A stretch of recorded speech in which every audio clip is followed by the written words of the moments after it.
How long have you been teaching, and how would you describe your role in a sentence?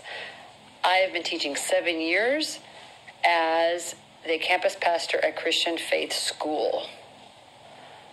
Number 2, are you familiar with your school's dress code? The answer is yes, I am very familiar with it.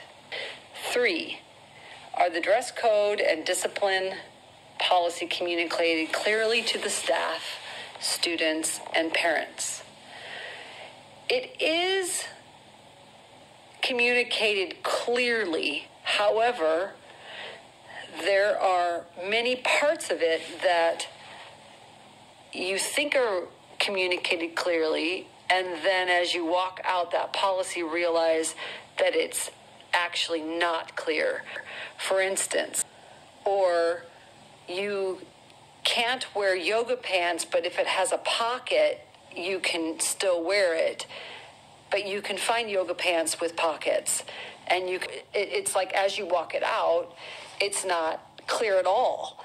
Last year we had a policy where you could have small rips in jeans, but because it wasn't clearly stated with like a picture, then that became subjective over whether or not a hole was appropriately the size or not.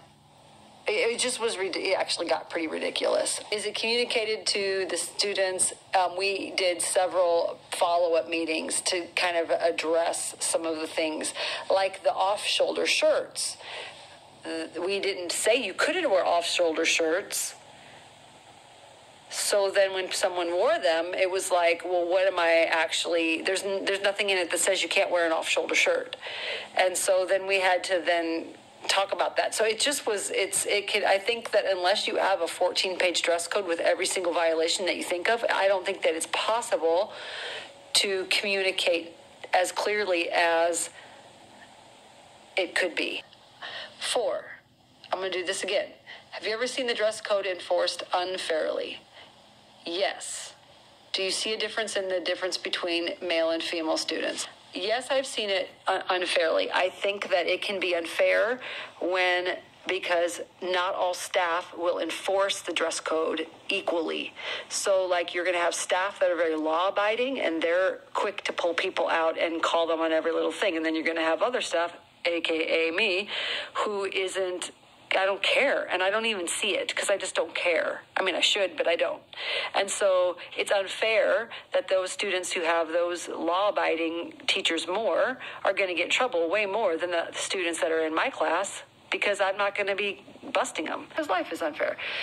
Is there a difference between male and female students of law enforcement? Well, I think that there is, and I think there's a couple reasons for that.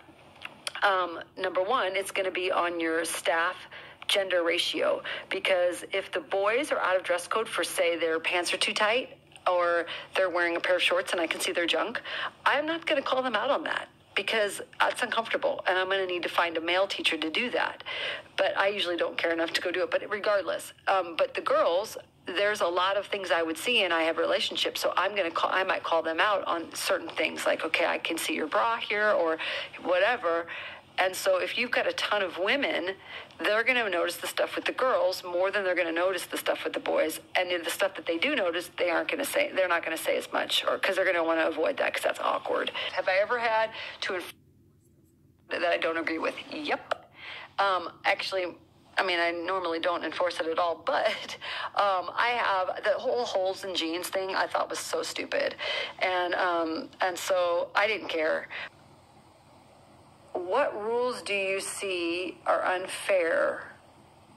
See, I don't know that I necessarily think dress code rules are unfair.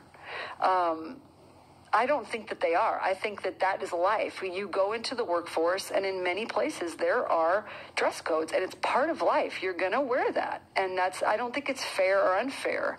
It's just what it is. So if this is what we've decided, if this is what the administration decides is what is needed, then we need to submit to that. I'm not saying I do. I'm just saying I don't think it's fair or unfair. I think that's what it is to have a dress code. Last question, does the motivation behind these rules, as a mom, do I think they harm?